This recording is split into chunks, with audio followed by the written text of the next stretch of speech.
A continuación, y para dar inicio a esta exposición, quisiera presentar a quien será su docente el día de hoy. Ella es Marcela Mohamed, es profesora de educación diferencial, especialista en educación inclusiva con mención en discapacidad intelectual, cuenta con un magíster en educación inclusiva, además de los diplomados en educación emocional y de políticas públicas en derechos de la niñez. Nuevamente les agradezco la participación, las cámaras encendidas y les dejo a Marcela para dar inicio a esta clase.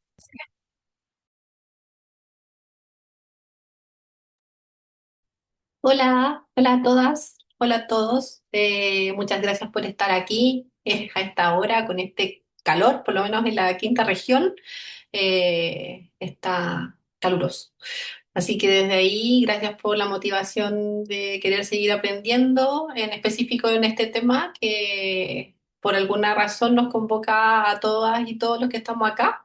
Es un tema apasionante, relevante, con una historia de reivindicaciones a través de los movimientos sociales que ha logrado incorporarse en el marco normativo actual de nuestro país para poder ejercer las oportunidades y la garantía de derechos para que las personas con discapacidad intelectual puedan gozar de una vida plena. Y bueno, desde mi área, bastante situada de lo que implican los derechos relativos a lo educacional, ¿sí? Voy a compartir mi presentación para poder dar paso. Es una presentación bastante sintética, ya que aborda una síntesis, valga la redundancia, de lo que a día de hoy podemos comprender en el marco de la evaluación de la discapacidad intelectual desde un enfoque de derecho.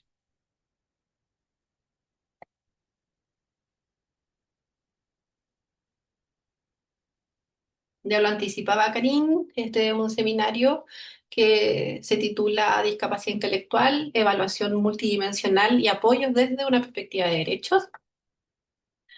Este, este tema, antes como de entrar en lo específico, es bueno enmarcarlo en relación a la evolución conceptual que ha habido en relación a la neurodiversidad siempre presente en todos nuestros espacios sociales y cómo esto ha ido organizándose por medio del constructo de la neurodivergencia.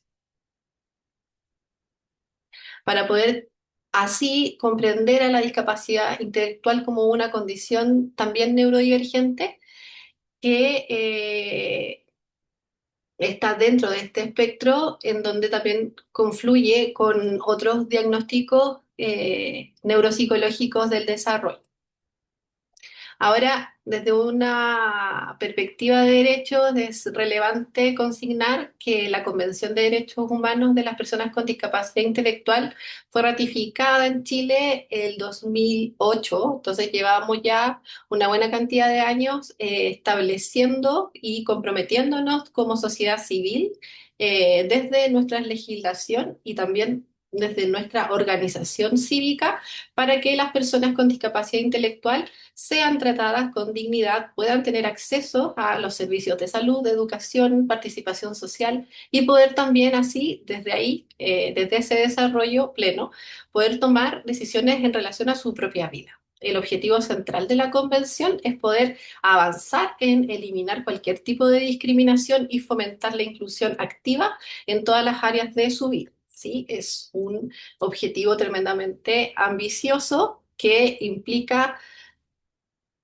y ha implicado paulatinamente estar reorganizando y recordando que las personas en situación de discapacidad intelectual están aquí, están con nosotros siempre, circundando y están generando un valioso aporte en relación a la participación social en donde pertenecen, participan y se desarrollan.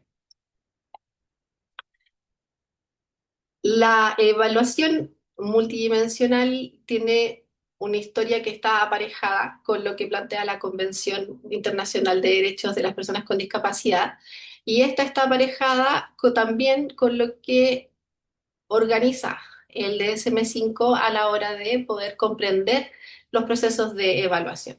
Esta organización está categorizada por criterios y estos criterios son tres, ¿sí? Y es importante que esos criterios estén observables en la persona y se sostengan a lo largo de su ciclo vital. Ahora, el primer criterio o criterio A, como está referido, es que la persona presente requerimientos de apoyo en cuanto a sus funciones intelectuales, que presente dificultades significativas en una o más funciones como lo son el razonamiento, la resolución de problemas, el pensamiento abstracto, planificación, r- juicio lógico, aprendizajes en la esfera de la educación formal, pero también aprendizajes experienciales en la vida cotidiana. Este criterio necesariamente debe confirmarse mediante una evaluación clínica que por lo general está desarrollada y en manos responsables de los neuropsicólogos que aplican una prueba estandarizada que tiene necesariamente que estar validada en el país en donde se aplica, ¿sí? El segundo criterio es que la persona presente un requerimiento de apoyo en su funcionamiento adaptativo.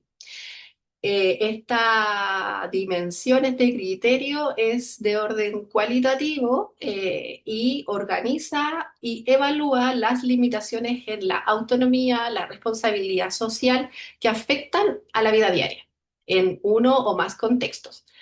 El dominio en el funcionamiento de las habilidades adaptativas o funcionamiento adaptativo está organizado también en dimensiones, ¿sí? Está el dominio conceptual, el dominio social y el dominio práctico. Estas habilidades adaptativas son evaluadas y son trianguladas para poder así eh, evaluar y diagnosticar cuáles son los apoyos, el nivel e intensidad de apoyo que la persona está necesitando para poder alcanzar una vida plena y también consagrar independencias acorde a su edad y cultura que les son, que les son un derecho, ¿sí? Y por último, el criterio C es que estas observaciones y estos requerimientos de apoyo se inician durante el periodo de desarrollo y que se manifiesten antes de los 18 años. Es importante recalcar que la intensidad, frecuencia y periodicidad de los apoyos para las personas con discapacidad intelectual se va a determinar principalmente por el funcionamiento adaptativo y que el puntaje cuantitativo es un valor que irá mediatizando este funcionamiento, pero que en la medida que se entreguen con certeza y oportunidad los apoyos que sean necesarios, la calidad de vida de las personas tendría que tender a mejorar. Para la AAIDD, que es la Organización Americana de Discapacidad Intelectual, desde el 2012 establece que es por medio de un sistema de apoyos y de una medición de estos que se puede establecer su intensidad.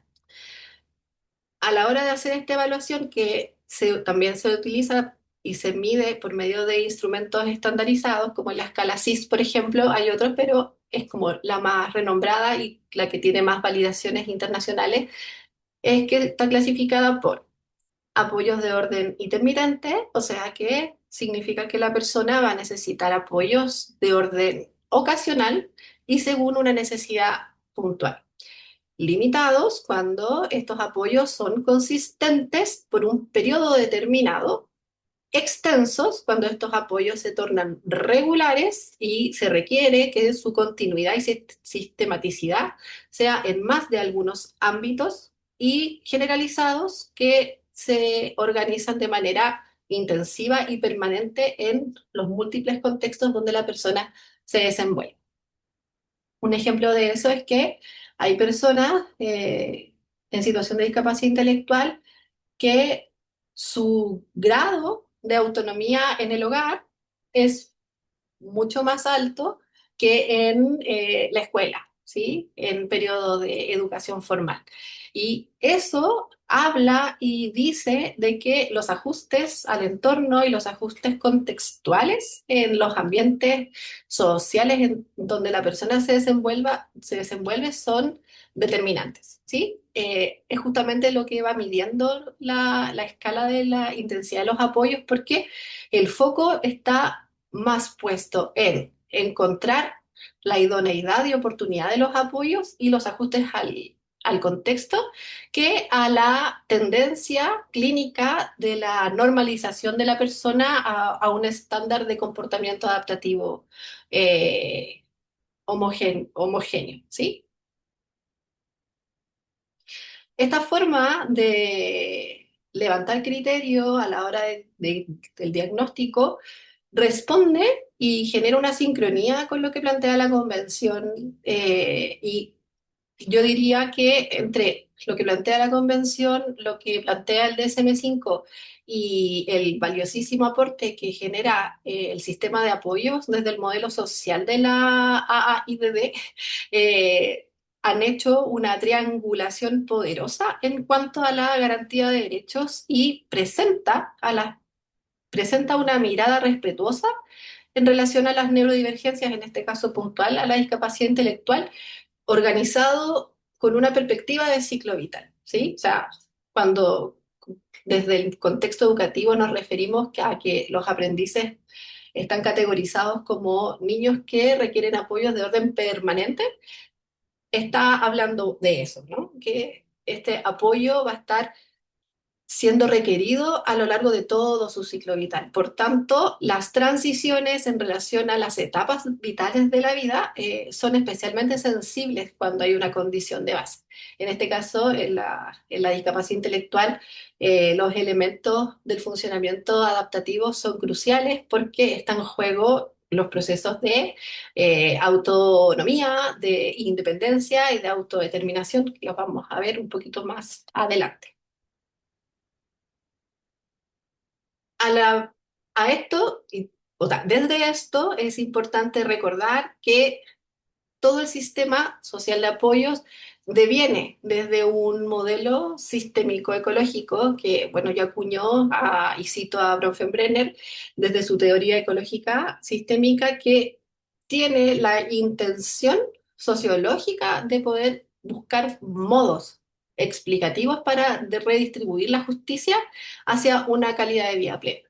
Eso se plasma en la década de los 80, ya tenía una excelente vejez en términos académicos, conceptuales, y como les decía al principio, ha logrado incorporarse de manera robusta en el marco normativo que organiza las distintas directrices para la garantía de derechos de las personas con discapacidad. Este sistema y este modelo que está aquí en que está como torta, ¿no? Que yo creo que muchísimos hemos visto antes, y si no, bueno, se las presento, es la torta de Bronfenbrenner, que plantea que siempre la persona está en el centro y esta persona va a estar permanentemente y de forma recíproca siendo impactada, influenciada y teniendo incidencias relativas a los contextos que la rodean. ¿Sí? También se puede metaforizar con que es la cebolla, ¿no? Que nosotros estamos en el centro y las distintas capas van de alguna manera permitiendo, ¿no? Que en este centro sucedan procesos y bueno, desde el enfoque biopsicosocial se establece, ¿no? Que el desarrollo humano presenta un perfil de funcionamiento individual y que este funcionamiento individual también obedece a los desafíos de cada una de las etapas evolutivas y sus roles sociales y entornos, lo que releva identificar este perfil de persona para poder alcanzar la vida plena, no para etiquetarlo, sino como para poder desplegar así los distintos dominios y distintas dimensiones en relación a los apoyos que requiere, porque así se establece desde la teoría ecológica sistémica que la persona en la interacción con el entorno va a ser capaz, junto a quien brinda, junto a su red, ¿no? Formal e informal, organizar e identificar las distintas barreras y oportunidades para su desarrollo, porque el desarrollo humano ocurre contextualmente, ¿sí? O sea, nosotros somos tenemos una forma de vivir gregaria, dependemos de quienes nos rodean en múltiples formas pero las personas que presentan una discapacidad o una condición de base requieren apoyos específicos y oportunos para poder equiparar sus oportunidades de desarrollo justo y equitativo. Entonces, cuando Bronfenbrenner dice que a través de esta teoría, ¿cierto? Busca redistribuir justicia con el enfoque biopsicosocial, que es un poco más moderno, por ahí por cerquita del 2000, también puede hacer esta triangulación y nuevamente generar un marco también poderoso para poder discutir, tomar decisiones, priorizar lo que este colectivo humano requiere, ¿cierto? Porque presentan una mayor vulnerabilidad a ser sujetos de discriminación o de no recibir las garantías necesarias para poder acceder a todo lo que necesitan en las distintas dimensiones de su desarrollo humano. Ahora, la AIDD establece como medio al sistema de apoyos para la definición de estos en discapacidad intelectual. ¿Sí? Desde el 2012 propone un enfoque que se categoriza como funcional, ecológico, como le decía anteriormente, y centrado en la persona. Así que recuerda en la torta, en el centro está la persona. Luego también ha ido expandiéndose desde sus modelos y ha puesto también procesos de sistema de apoyo centrados en familias, comprendiendo a la familia como una unidad biológica también. Pero para efectos de este seminario y como de esta ruta de pensamiento que quiero compartir con ustedes, es que está centrado en personas, ¿sí?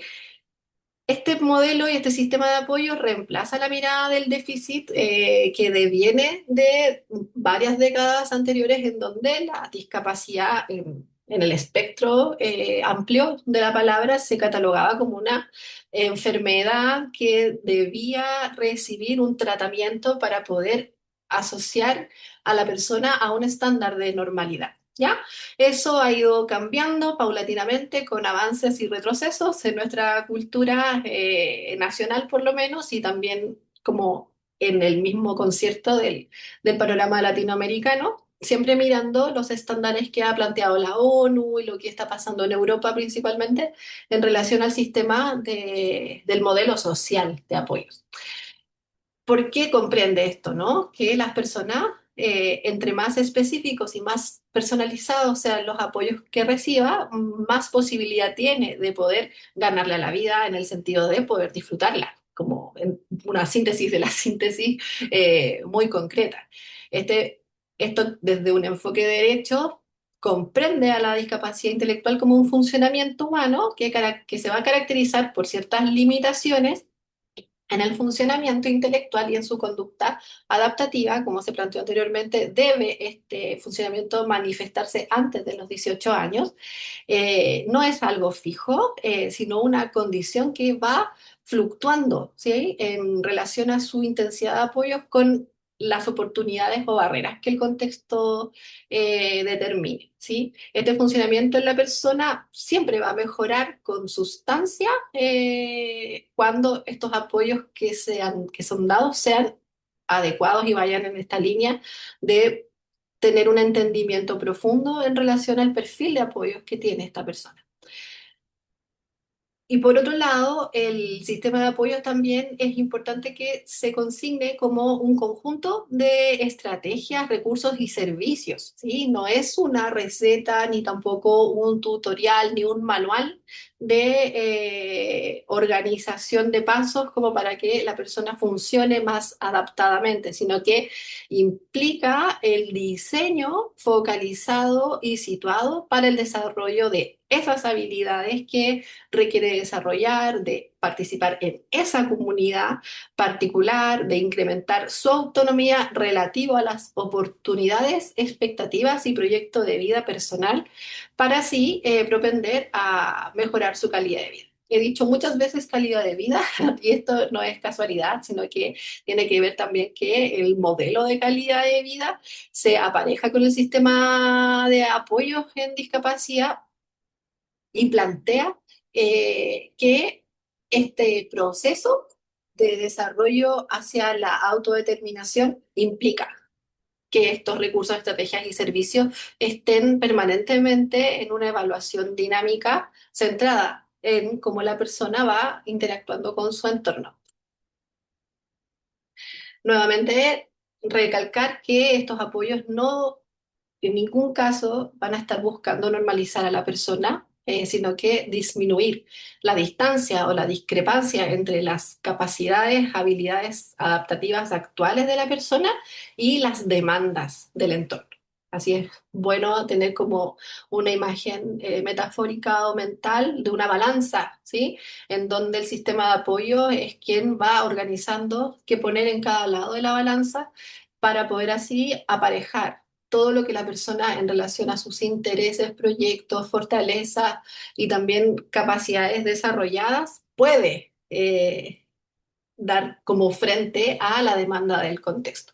Si el contexto levanta una demanda desajustada, esa discrepancia crece y la discapacidad también, ¿sí?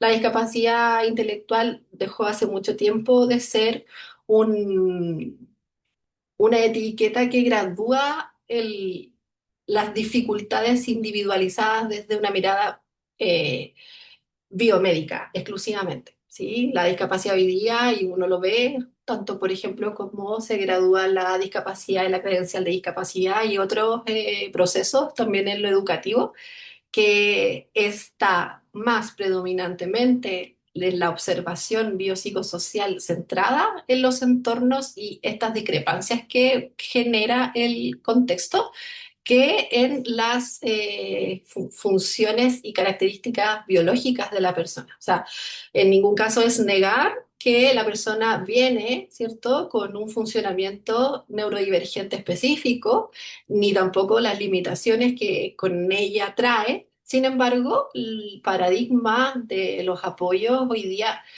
establece que esta discrepancia es la que puede subir o bajar finalmente la intensidad de los apoyos que se categorizan y se establecen. ¿Sí?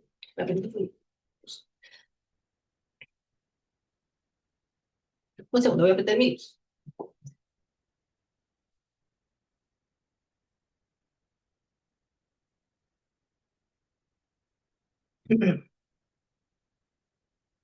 Espero que hasta aquí haya claridad de lo que he dicho. Son muchos conceptos. Les dije, es un tema bien apasionante, bien profundo y que necesariamente toca historias de vida y también movimientos históricos. Está como esta dualidad permanente en esta materia de estar entrando y saliendo, a cómo los distintos movimientos sociales y de organización cívica han moldeado la actual forma en cómo nuestra cultura observa, ve, apoya o no al colectivo humano al que pertenecen las personas con discapacidad intelectual. Pero Slacks, de forma paralela, seguramente cada uno de los que está aquí presente está pensando en la persona, el estudiante, el familiar que presenta discapacidad intelectual y ahí está centrada ya en una historia de vida, ¿sí? Que necesariamente ha ido transitando por relaciones interpersonales, formas en cómo su desarrollo personal ha ido evolucionando, cómo ese bienestar emocional ha sido o no sistemático en su vida, si el bienestar físico ha estado cuidado o no, si el bienestar material ha estado accesible o no, si sus derechos y su inclusión social es algo que se observa con claridad o si es que siempre se observan como una esperanza y un resultado a mucho, mucho esfuerzo. Y en el corazón de eso está el tremendo, tremendo desafío de hacer que además las personas con discapacidad intelectual puedan ser protagonistas y tengan acceso al derecho de tomar decisiones sobre su propia vida, ¿sí? Eh, el modelo de calidad de vida es un modelo súper extendido que que fue acuñado por Charlotte y Miguel Verdugo en España, ya en el 2003, y adhiere y reafirma que el ser humano es un ser multidimensional, que es un ser universal en el sentido de que requiere accesos universales para poder participar en todo lo que los demás también participan, ¿sí? Que debe estar influenciado por factores personales y ambientales, que es importante que incluya componentes de orden objetivo, como por ejemplo los marcos normativos y leyes, y los subjetivos. ¿Sí? Un poco esta idea, ¿no? De que las trayectorias de vida son tremendamente significativas a la hora de organizar este modelo. Para con eso poder ir propendiendo a que la autodeterminación se desarrolle en la transición a la vida adulta y así consagrar un proyecto de vida. Si finalmente cuando uno habla de discapacidad intelectual, es muy adecuado que en la misma oración esté proyecto de vida, ¿sí? Sí, porque finalmente los proyectos de vida son las puntas de lanza, el camino trazado que va organizando el sistema de apoyos y ayuda también a que nos alejemos de una propuesta asistencialista y nos acerquemos a propuestas de desarrollo evolutivo con la tranquilidad de que la dignidad de la persona está en el centro.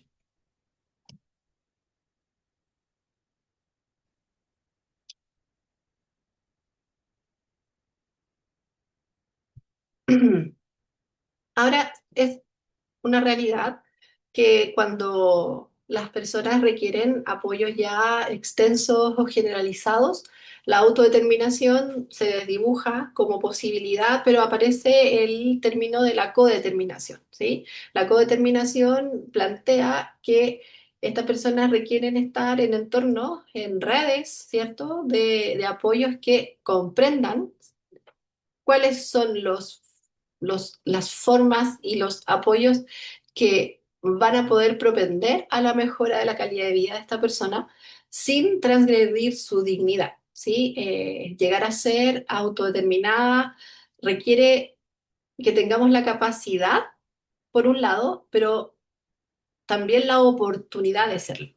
Entonces, la verdad es que las personas que codeterminan, coayudan, corregulan, son personas bastante específicas en cuanto a su conformación, ya sea ética, valórica y o profesional, si es que estás dentro de la red que brinda algún tipo de garantía de derechos, ya sea educativo, ya sea el sistema de salud o social o de trabajo, porque finalmente esa persona que coayuda, corregula, codetermina, necesariamente debe estar recordando esto, ¿no? O sea, el 50% de que las personas avancen en su dignidad y en su desarrollo pleno depende del tipo de oportunidades que yo diseño para poder brindar.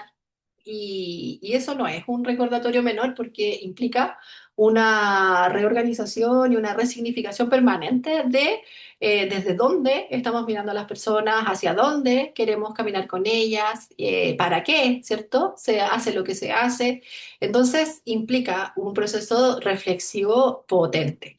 Y para eso de repente sirve traer este tipo de información, porque es información que está absolutamente publicada en todos lados, pero las relaciones son valiosas. O sea, entender cómo se triangulan sistemas que se han pensado en distintas partes del mundo, pero que tienen nudos críticos y también espacios de oportunidad tan similares, nos dice, bueno, acá hay un sustento que deviene de los expertos por experiencia, ¿no? Que tiene que ver con la voz de las personas con discapacidad intelectual que han transitado y que ya han dejado este plano terrenal también, muchos, muchas, pero han dejado un legado. que eso que es para todos también debiese ser para esos algunos y que esos algunos son un aporte valiosísimo a ese todos, ¿sí? Y que en la medida que la cultura se torne contemplativa en relación a cómo valoramos la presencia como aporte significativo al desarrollo social de estas personas con un funcionamiento neurodivergente específico, vamos a poder seguir caminando hacia esta evolución del abordaje de las condiciones neurodivergentes, que está hoy día nutrido por un modelo médico que cada vez está considerando la teoría ecológica sistémica de base y que la epigenética ha entrado con mucha fuerza en su forma de interactuar y la humanización también de la prestación de servicios clínicos y médicos en equilibrio y en sincronía con el modelo social de apoyos, que es un poco lo que estábamos conversando anteriormente,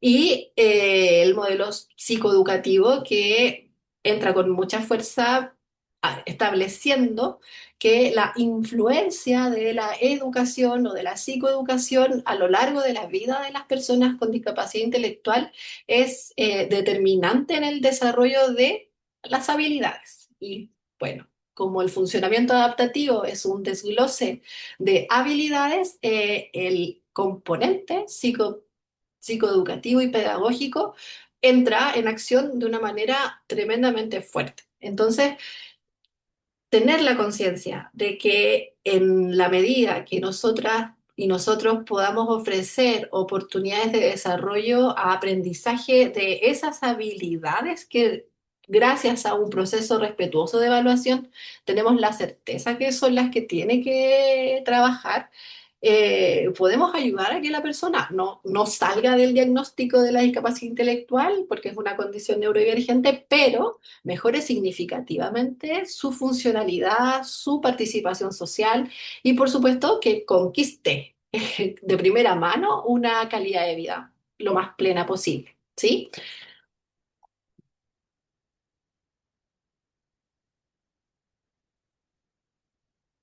Ahora, para poder graficar o esquematizar esta idea de cómo, cómo observar a un ser humano desde la multidimensionalidad o multimodalidad, es que estos apoyos se van organizando en distintas áreas de funcionamiento. Entonces, cuando se logra hacer una evaluación integradora, que no se hace a la rápida, que implica reflexión, que implica una congruencia transdisciplinar en cuanto a la observación diagnóstica, uno puede ir levantando el perfil de apoyo, ¿sí? En relación a cómo están sus habilidades intelectuales, cómo está el funcionamiento adaptativo.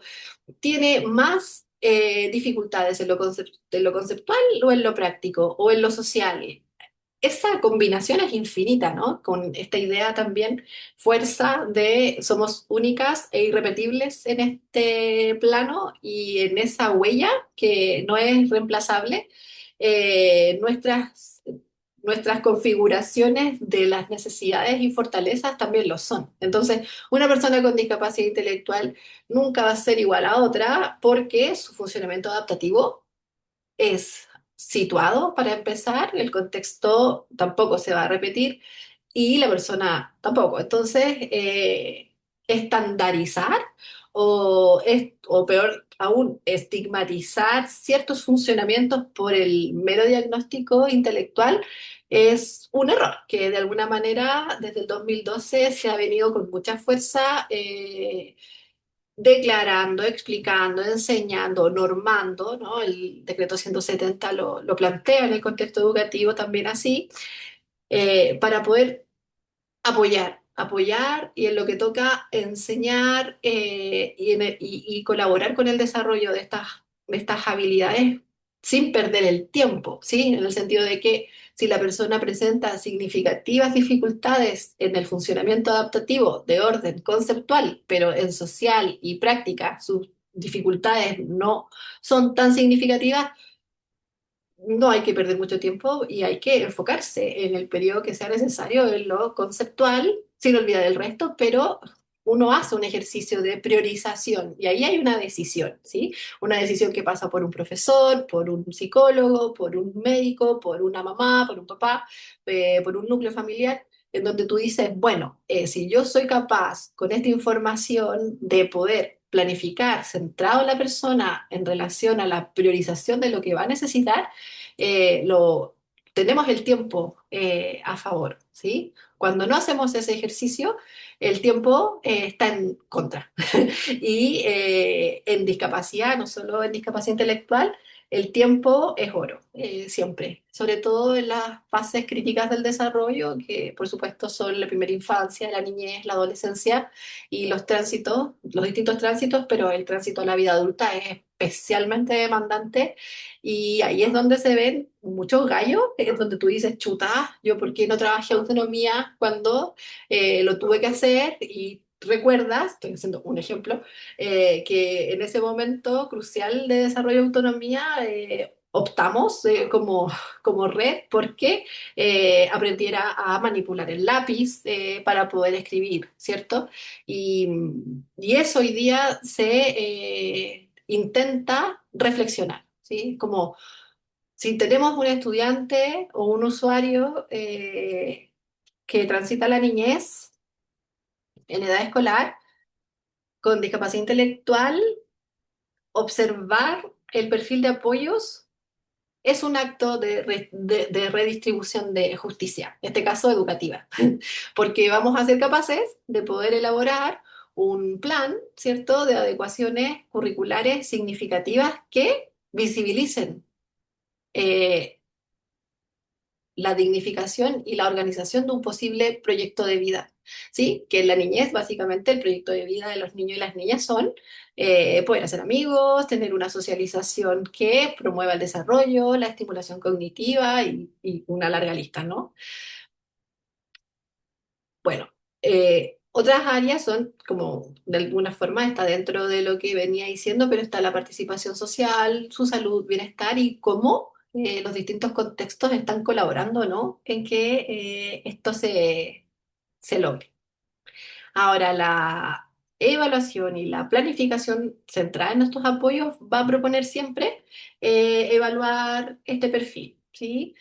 Diseñar de la forma más individualizada posible en un inicio estos apoyos para luego ir integrando estos apoyos específicos a las posibilidades de participación social y educativa y ajustar entornos por medio de apoyos de forma dinámica y flexible según las distintas transiciones que vive la persona y su familia, ¿sí?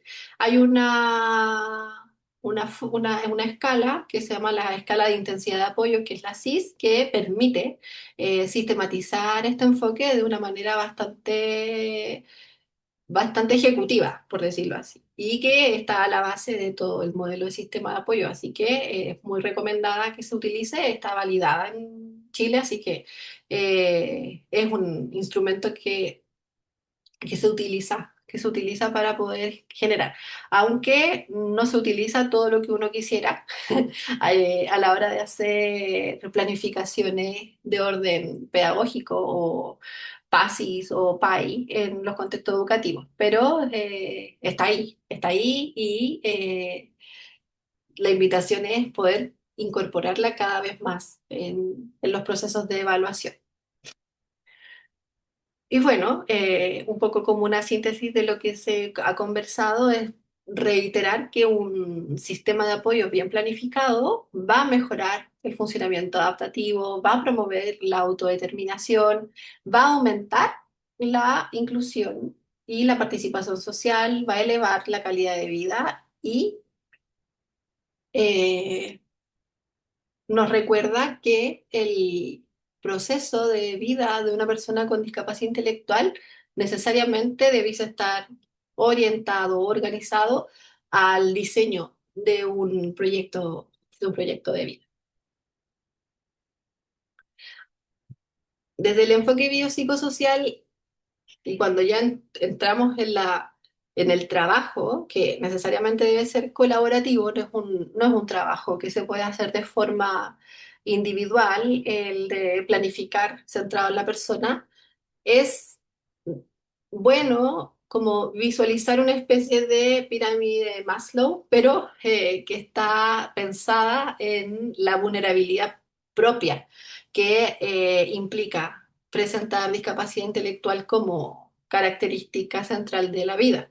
Eh, Más allá del diagnóstico, nosotros somos una persona que requiere, como todas, un bienestar físico, un bienestar emocional, un bienestar social, aprender por experiencia, ojalá también desde los marcos formales, en la medida que estos sean ajustados para poder consagrar procesos de autodeterminación o codeterminación y así desarrollar un proyecto vital. O sea, poder desarrollar un proyecto vital es la punta de la lanza en el sentido de que experimentar, vivir un proyecto vital planificado es un logro de vida, ¿sí? Es un lugar que finalmente hace que las personas le otorguen sentido.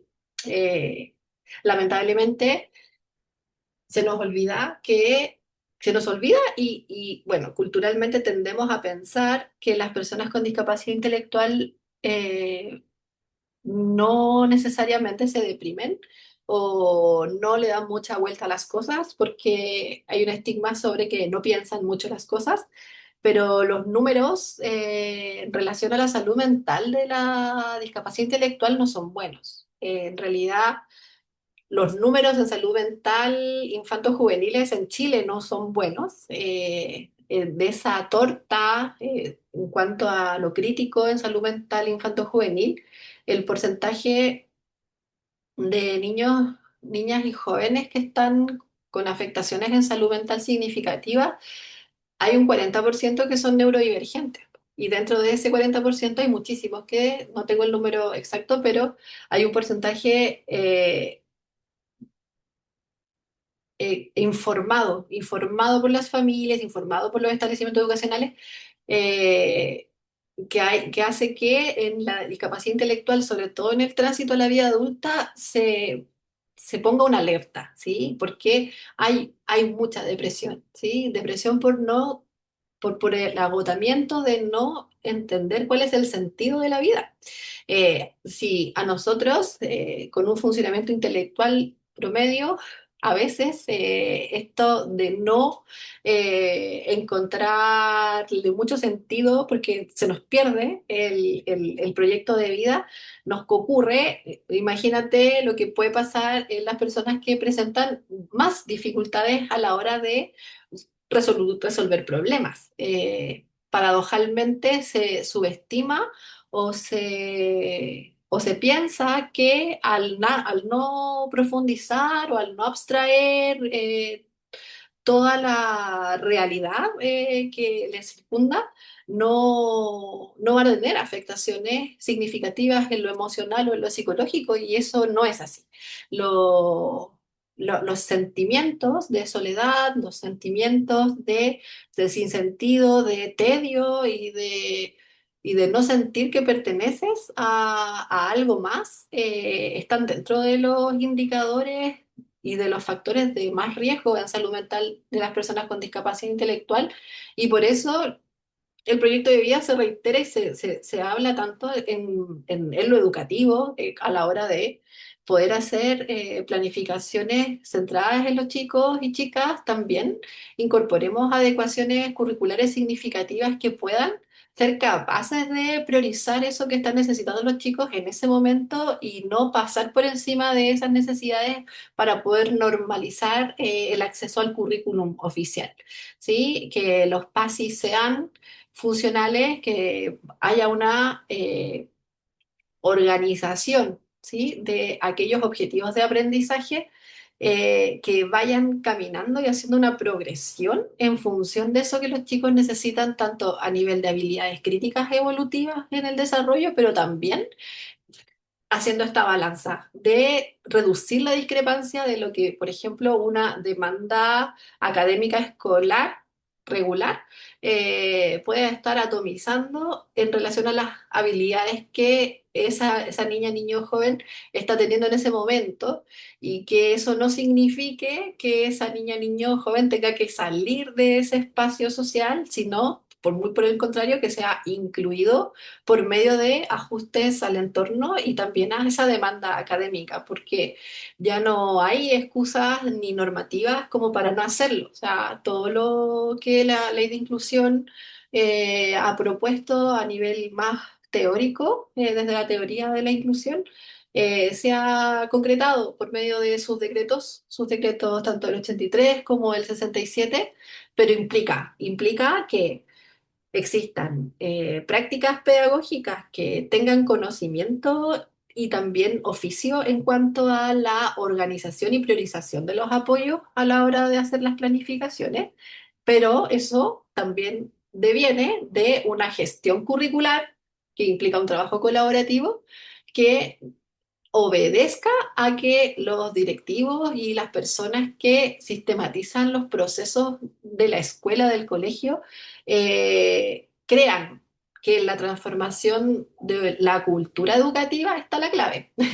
Si lo observamos así y miramos cómo la cultura educativa impacta en la gestión curricular y hace que la autonomía de las profesoras y profesores y sus equipos de apoyo puedan gestionar prácticas que puedan hacer real y materializar trayectorias educativas que sean justas y que no implique que los chicos tengan que ser exiliados de espacios educativos porque no hay cómo bajar la discrepancia de la demanda académica formal y las potencialidades y las fortalezas, pero también necesidades de los chicos que en este caso presentan un diagnóstico de tipo permanente.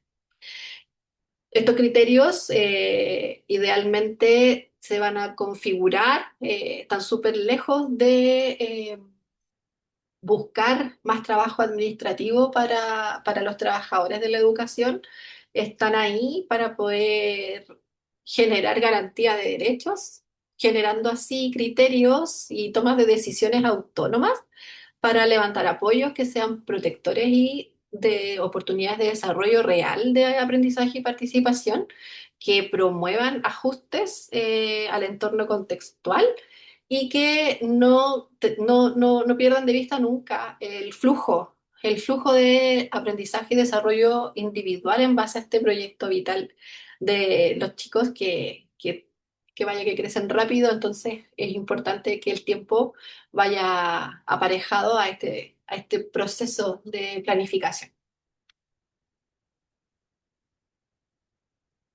Y bueno, para ya ir cerrando, eh, contarles, ¿no? Que bueno, que en el contexto chileno ya les he dicho como que está ratificada la convención. La convención salió en el 2006, 2 años se demoró Chile en decir, bueno, ya, nosotros también jugamos.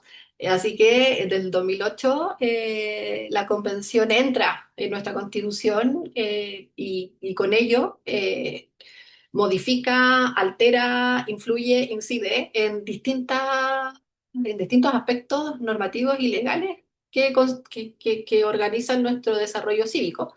Y en educación se enmarca principalmente en el decreto 170 que fue organizado así al otro año de la ratificación de la convención en el 2009, regulando los procedimientos de evaluación diagnóstica, estableciendo de manera bastante taxativa que la evaluación del funcionamiento adaptativo era indispensable, que el mero número del CI, de la evaluación intelectual, por sí misma no refería una información que fuese significativa para poder levantar un trabajo que mejorara la calidad de vida y garantizar el aprendizaje de estos niños y niñas. Este diagnóstico ayudó, o sea, no este diagnóstico, este decreto que no me gusta mucho a mí, pero hay que considerar y validar que es el monedero de la educación pública chilena, entonces genera los recursos necesarios para la incorporación de profesionales que pudiesen finalmente garantizar este derecho a una evaluación multidimensional a través de instrumentos formales y también hitos y procesos a lo largo del año escolar. Eh, Entre los sistemas de evaluación más utilizados en nuestro país y que están estandarizados y que han estado validados en la población chilena, está el Viveland, ¿sí? Y el ABAS 2 o 3, y están reconocidos por el Ministerio. Si bien hay otros, y también siempre va a estar la garantía de la evaluación de la evaluación por observación, estos instrumentos vienen a formalizar esto otro, ¿no? Que no solo por medio de la aplicación del WISE es que vamos a consignar un diagnóstico en discapacidad intelectual. Entonces, como para poder hacer un, un, un empate en términos formales, es que Mineduc plantea, ¿no? Este tipo de instrumentos pueden generar el, el análisis documental necesario y riguroso para luego poder también, y que es para eso en realidad, levantar planes de apoyo que ayuden a la persona a participar y aprender. Esta información necesariamente tiene que estar en colaboración, en sintonía con lo que puedan informar las familias, los profesores que las personas han tenido anteriormente, los profesionales externos o del equipo interdisciplinario, eh, para poder así nutrir los posibles planes de apoyo individual o, y con seguridad también, cuando hay discapacidad intelectual, los planes de adecuación de orden individualizada, ¿ya?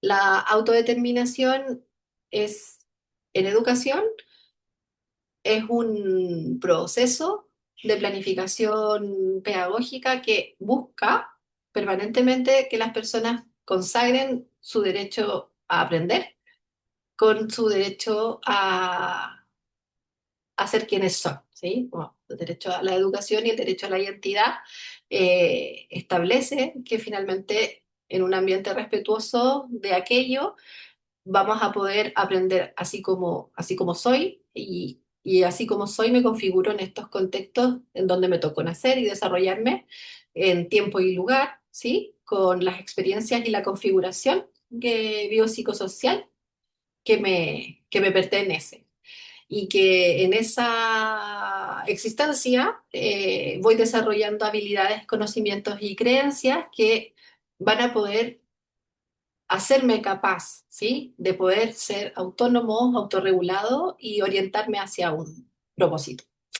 La autodeterminación es un derecho humano para todas y todos y implica tener la posibilidad de transitar en espacios inclusivos, poder tomar conscientemente decisiones en relación a mi propia vida, lo que yo creo que mi vida necesita para estar mejor, poder expresar mis preferencias y poder ir teniendo la mayor autoconciencia y confianza en mí mismo como para poder así poder compartir y participar plenamente. Y la educación tiene mucho que decir ahí, porque nuevamente estamos hablando de desarrollo de habilidades en la formación de personas. Bueno, me apuré un poco. Ay. Así que yo con esto cierro, ¿sí? Sin más que decirles muchas gracias por seguir aprendiendo, seguir indagando, seguir organizando información, actualizándose. Eh, Voy a dejar mi correo en el chat por si hay preguntas que se escapan a lo que hablamos hoy día. Sin ningún problema las contesto. Y sí, como Karen anticipó, vamos a hacer un curso con un compañero, también neuropsicólogo, en donde vamos a profundizar estos temas. Así que muy invitados, invitadas a participar del curso también. Bueno, aquí algunas referencias bibliográficas. Hay mucho. Hay mucha investigación, quali, también cuanti, longitudinal y de experiencia eh, que revisar. Muchas Gracias, gracias. Marcela. Gracias a todos por su participación. Vamos a pasar el momento de las preguntas. Ideal si pueden levantar la mano para que hagamos las preguntas por micrófono y hagamos esto un poquito más dinámico. Mientras tanto, espero que levanten un poquito las manos. Recordarles que Marcela va a estar con nosotros en el congreso que vamos a hacer este año de ADIPA, para que puedan revisar ahí en la plataforma, en la página web, por si están interesados. Victoria.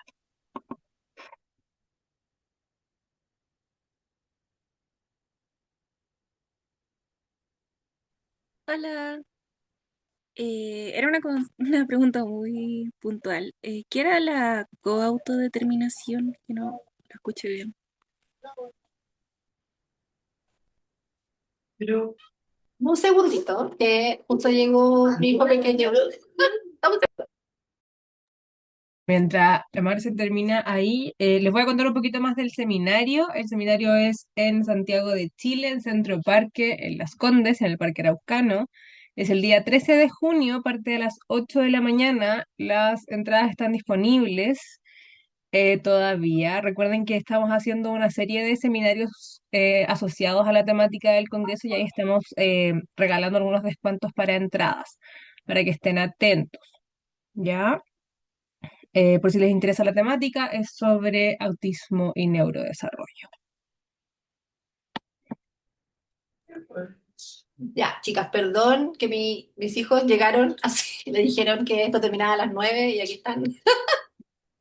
Pero todo controlado. La codeterminación, yo la entiendo, la vivo como profesional de apoyo, como la posibilidad de la persona que presenta una intensidad de apoyos mayor, que puede ser generalizada, ¿cierto?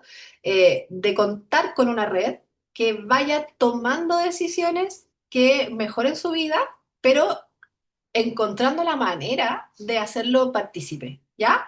Desde la planificación centrada en la persona existen estrategias, así como generar mapas de sueños, organizaciones, cartografías, hacer una escucha y una observación activa de las preferencias, de las expresiones vitales de las personas. Y con esto es como también aterrizarlo, o sea, como desde qué alimentación voy a tener, cuál es el perfil sensorial de la persona, cómo matiza los miedos, qué cosas los hacen sentir seguros, cómo yo entrego situaciones de goce profundo y un largo, etcétera, ¿sí? Y eso se puede ir especificando y especializando hacia procesos de desarrollo evolutivo en función de las habilidades que uno vaya teniendo. Claro que en este tipo de situaciones es importante que uno vaya siempre priorizando lo que la necesidad del momento de la vida de la persona esté advirtiendo. Tiene que ser un proceso dinámico. Pero es la misma definición, ¿cierto?, de la autodeterminación, pero que está catalizada por una red que comprende lo que es la autodeterminación y desde una perspectiva ética lo valida y lo consagra. ¿Sí? Gracias, Marce, por esa respuesta. Preguntaron por el PPT, chicos. El PPT va a estar en conjunto con la grabación en la página web de ADIPA, ya el día de mañana, pasado el mediodía, por si acaso. Ahí lo van a poder encontrar. O también en su aula virtual, en la sección de mis seminarios van a poder encontrar todo. Profe Paola. Muchas gracias. por la invitación a este seminario tan interesante. Gracias a Dipa, gracias Marcela por tu exposición, eh, y también por la disposición de la hora, ¿no es cierto? Y la maternidad que muchas mujeres nos pasa y que es tan bonito también al mismo tiempo porque los niños se involucran mucho con lo que uno hace. Bueno, comentar de que, bueno, yo soy profesora de la asignatura de evaluación diagnóstica en discapacidad intelectual hace muchísimos años, desde el año 97 que la hago. Y también, bueno, aparte de muchas cosas que hago en la universidad, también tutelo prácticas profesionales, ya donde me toca ir mucho a escuelas, eh, tanto, bueno, regulares como también escuelas especiales. A mí me llama mucho la atención eh, que en ninguna de las escuelas a las que yo he ido, lamentablemente se aplica este tipo de evaluación de manera multidimensional, ¿no es cierto? Y tampoco se concluye la evaluación con los perfiles de apoyo. ¿Ya? A pesar de que tenemos un decreto, a pesar de que tenemos orientaciones técnicas desde el Ministerio de Educación que nos dicen cómo realizar los perfiles de apoyo, ¿no es cierto? Y estas ILEC, intermitente, limitado, extenso y generalizado. Yo no sé si esto sea algo generalizado en el país. Yo soy de una universidad regional pública, eh, así es que, y me toca, bueno, obviamente estar en estos espacios más cercanos a la universidad, tutelando las prácticas. Lo que me llama también poderosamente la atención es que no sé si se ha masificado esto de que las personas, las y los estudiantes en situación de discapacidad intelectual en las escuelas están siendo evaluados y evaluadas de manera uniforme, ¿no es cierto?, con un instrumento que se llama Evalúa. Y, y yo tengo que ser súper responsable en la formación, ¿no es cierto?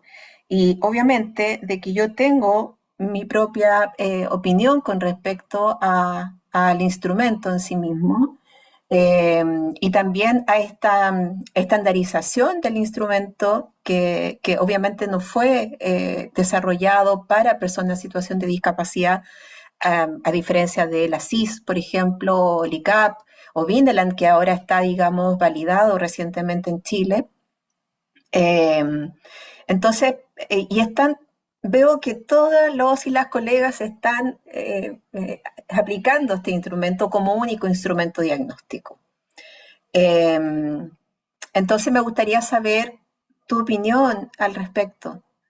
¿Qué opinas de este fenómeno del evalúa masificado y que además está como controlado desde las coordinaciones, desde las unidades técnico-pedagógicas, etcétera?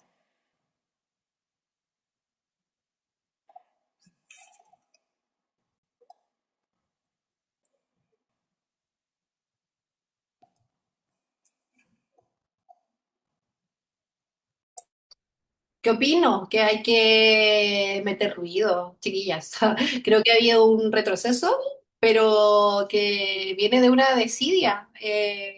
Puedo ser muy como frontal en decir esto, pero como muy bien dice la profe Paola, los marcos legislativos están, los instrumentos están, las convenciones están, o sea, no sé qué falta. Entonces, cuando uno no encuentra de manera visible y entendible eh, estos como procedimientos que transgreden los derechos de las niñas y los niños a recibir una educación de calidad, equitativa, en igualdad de oportunidades, hay que plantearlo, ¿no? O sea, es como, eso no es correcto, hay otras formas. eh, y este fenómeno yo también lo percibo como una especie de abandono en relación a este tema en particular. Es como que en algún momento, yo creo que hace unos 10 años atrás, hablábamos mucho de discapacidad intelectual en términos académicos, en la formación inicial de muchos programas de educación diferencial. Nadie necesita ayuda. Y ya eso dejó de amplificarse. ¿sí?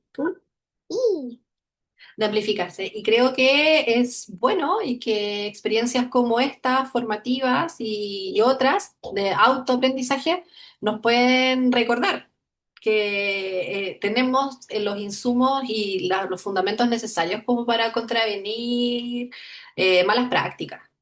Y sobre el evalúa lo encuentro tremendo, ¿sabes? Lo encuentro tremendo que se establezca que toda la población puede acceder a ese instrumento.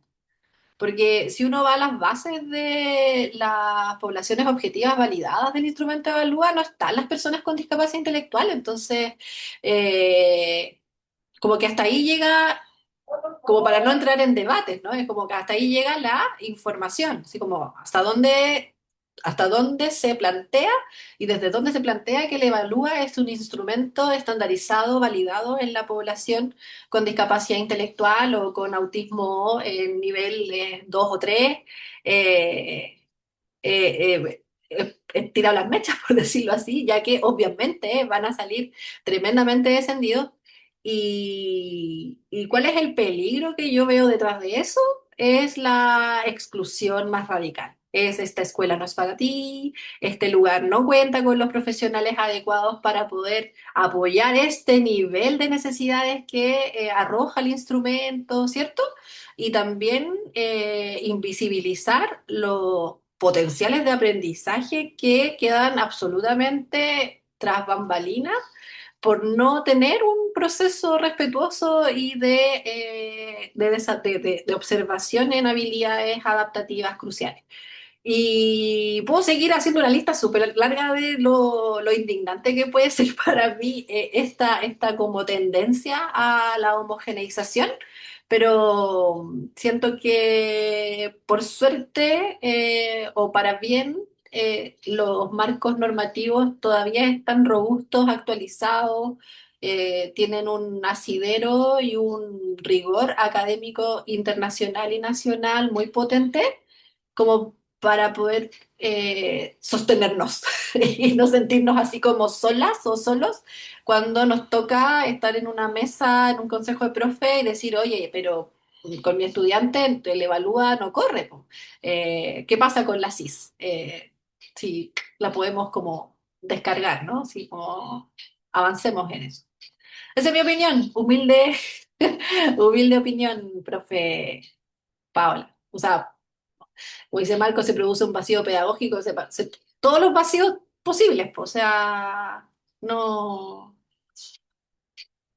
no corresponde. Yo creo que es bueno leer los manuales de los instrumentos y buscar el apartado que dice, este instrumento fue validado en esta población de tal edad a tal edad, en este momento, en este ciclo, en este año, con estas características. Y también aparece otro apartado donde dice, este instrumento no puede ser aplicado en ciertos países, en cierto tipo de personas, porque finalmente, si no, el instrumento en sí es inválido, ¿ya? Pierde absoluta objetividad. Tienen que estar validados en poblaciones específicas. Lo mismo con el WISE, a la hora de hacer psicometría. Ojo, que no es para todos, ni para todas.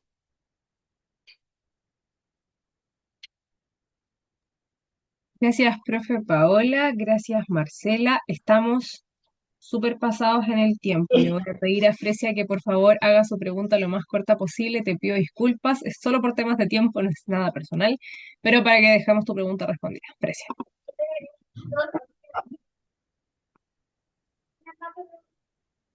Fresia, Precia, precia. ¿estás ahí? No, está Lucy. No, es que Fresia bajó la mano, pero tiene el micrófono abierto. Entonces, a ver. Ah, Fresia, quizás no la escucha. No, ahora ya no está. Ya, Lucy. Perdón, Fresia.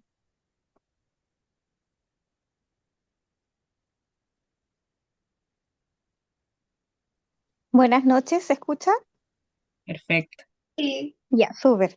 Buenas noches. Quisiera hacer una consulta referente al conocimiento que usted obviamente tiene de acuerdo a la experiencia y a todo.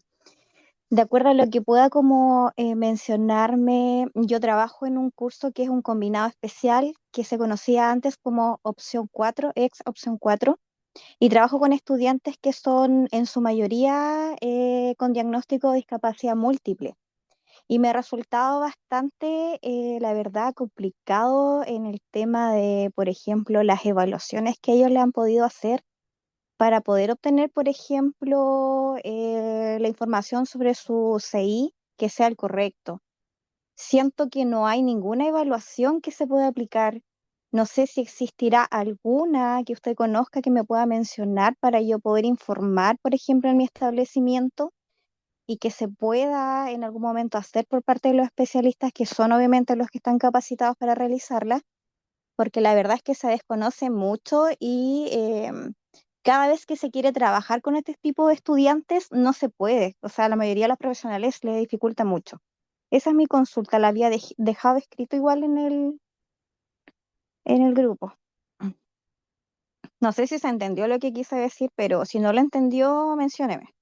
Yo entendí sí, que buscan una modalidad de evaluación funcional Sí, para un algo que sea como estudiante completo, en, que en conozca. particular.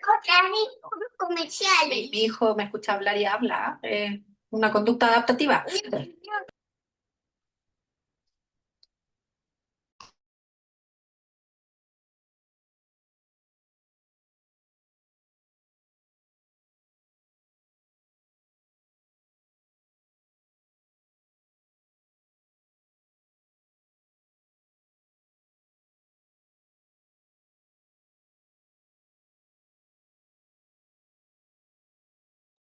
Qué terrible, perdón.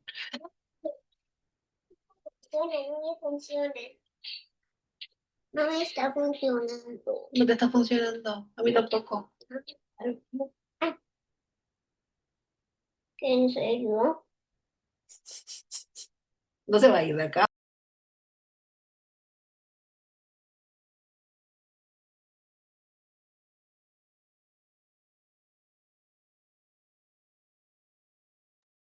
El Viveland, el ICAP, en combinación con evaluaciones de observación informal que tengan reporte lo más esquematizado por parte de su entorno, ¿sí? Ojalá a través de entrevistas semiestructuradas que vayan por las distintas áreas que se describieron en la evaluación multidimensional.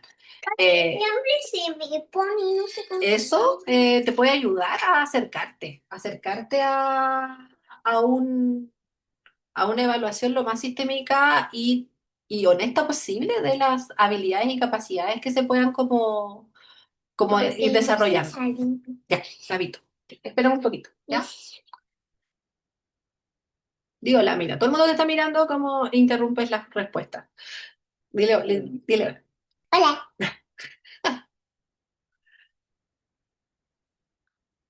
Porque en realidad en este tipo de casos la receta es muy difícil de dar, pero la adaptación de los distintos instrumentos estandarizados a una modalidad cualitativa desde la observación es el modo en la que hemos como logrado las educadoras diferenciales en la generalidad poder levantar juicio pedagógico, observación diagnóstica.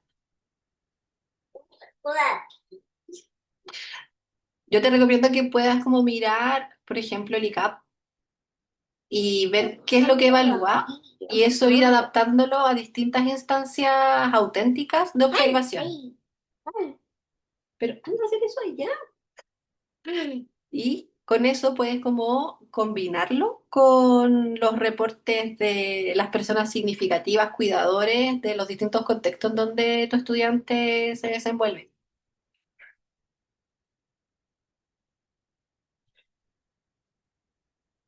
Sí, habilidades adaptativas.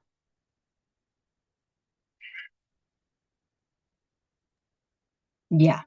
Perdón, no quiero interrumpir la respuesta, pero ya estamos extremadamente pasados en Sí, tiempo.